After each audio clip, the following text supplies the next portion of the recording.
Eu sou Mário Persona e essas são as respostas que eu dei aos que me perguntaram sobre a Bíblia. Sua dúvida é qual seria a melhor hora para se ler a Bíblia.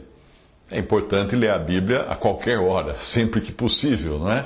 E ler também de maneira que os nossos pensamentos sejam formados por ela. Nós devemos nos encharcar de Bíblia, porque quando apertar, o que vai sair? Vai sair palavra de Deus.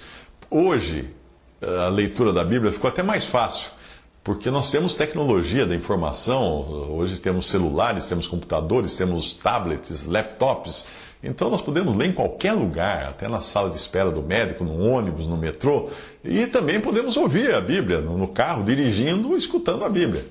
Alguns preferem ler de manhã, outros à tarde, outros à noite. A Bíblia pode ser lida também em conjunto com algum livro devocional ou de comentários bíblicos, para ajudar a entender algumas passagens que possam causar dúvidas. Mas é importante sempre saber a origem e a autoria desses textos, desses devocionais, desses estudos, desses comentários. Alguns livros, principalmente de autores católicos e pentecostais, mais atrapalham do que ajudam na leitura da sua Bíblia, porque vão formar ideias que não têm fundamento na doutrina, na sã doutrina dos apóstolos. Eu costumo sugerir, quando alguém me pergunta, que use um comentário muito bom e muito breve, muito sucinto, de autoria de Norman Berry. Norman Berry era um irmão em Cristo que vivia no Canadá e já partiu, está hoje no céu, vivendo no céu com o Senhor Jesus.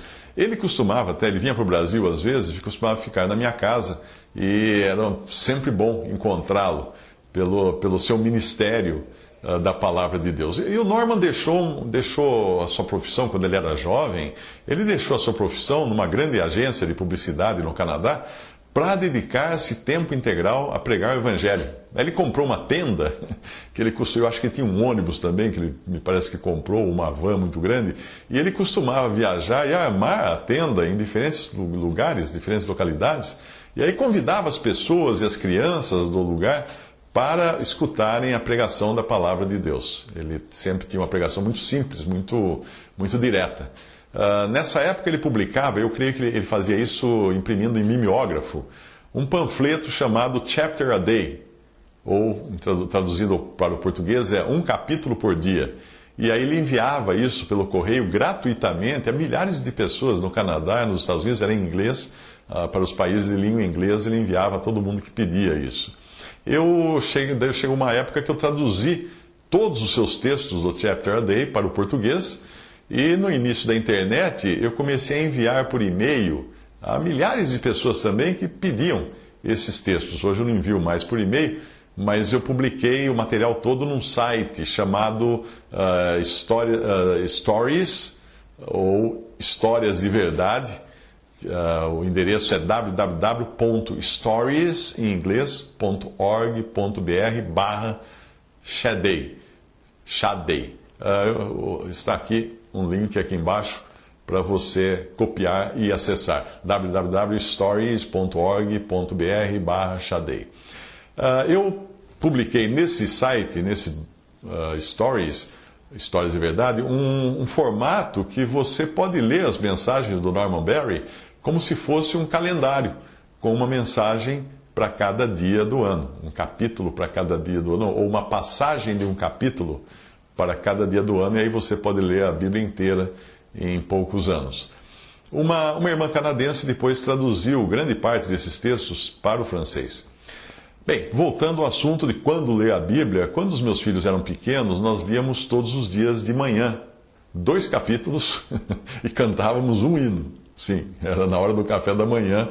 Mas quando os filhos ficaram maiores e o emprego, a escola já não permitia que nós nos dedicássemos a essa leitura matinal, aí cada um lia por si mesmo de manhã, geralmente de manhã, e à noite, aí sim, a família se reunia na sala para ler 2 capítulos, 5 versículos cada um, e cantarmos um hino.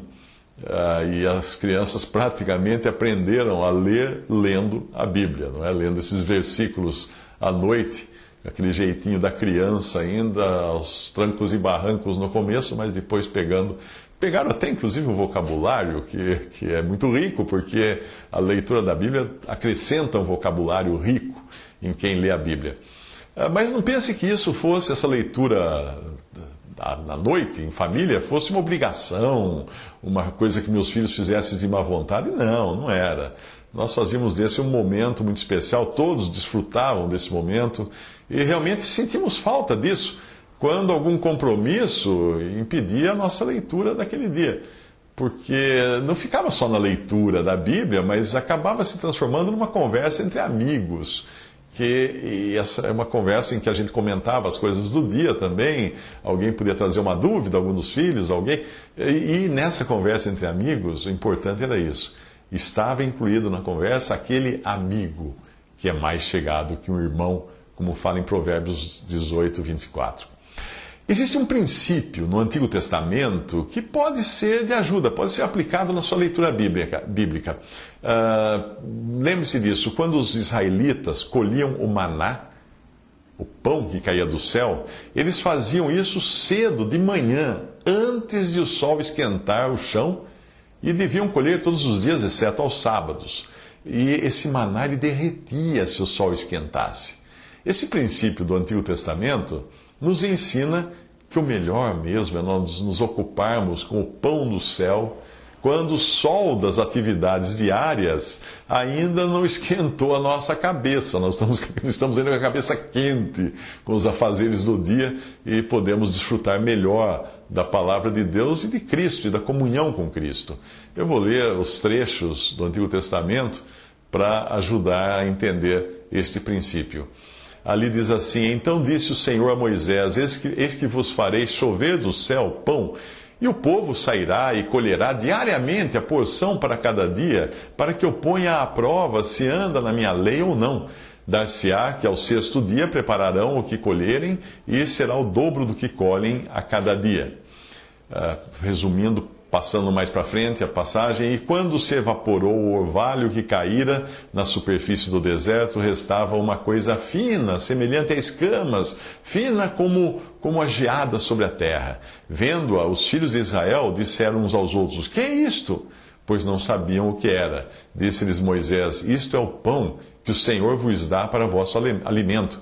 Eis o que o Senhor vos ordenou: colhei disso cada um segundo o que pode comer, um gomer por cabeça, segundo o número de vossas pessoas. Cada um tomará para os que se acharem na sua tenda. Assim o fizeram os filhos de Israel. E colheram uns mais, outros menos, porém medindo com o gomer, não sobejava, ou seja, não sobrava ao que colhera muito, nem faltava ao que colhera pouco, pois colheram cada um quanto podia comer. Disse-lhes Moisés: Ninguém deixe dele para a manhã seguinte. Eles, porém, não deram ouvidos a Moisés. E alguns deixaram no maná para a manhã seguinte, porém deu bichos e cheirava mal. E Moisés se indignou contra eles. Portanto, meu comentário aqui é que você deve ler todos os dias sim, porque ler de um dia para deixar para o outro pode não ser tão bom. Mas continuando a passagem: colhiam-no, pois, manhã após manhã, cada um quanto podia comer, porque em vindo o calor se derretia. Deu-lhes a casa de Israel o nome de maná. Era como semente de coentro branco e de sabor como bolos de mel. Disse Moisés: Esta é a palavra que o Senhor ordenou. Dele encherás um gomer e o guardarás para as vossas gerações, para que vejam o pão com que vos sustentei no deserto, quando vos tirei do Egito. Disse também Moisés a Arão: Toma um vaso, mete nele um gomer cheio de maná e coloca-o diante do Senhor, para guardar-se as vossas gerações.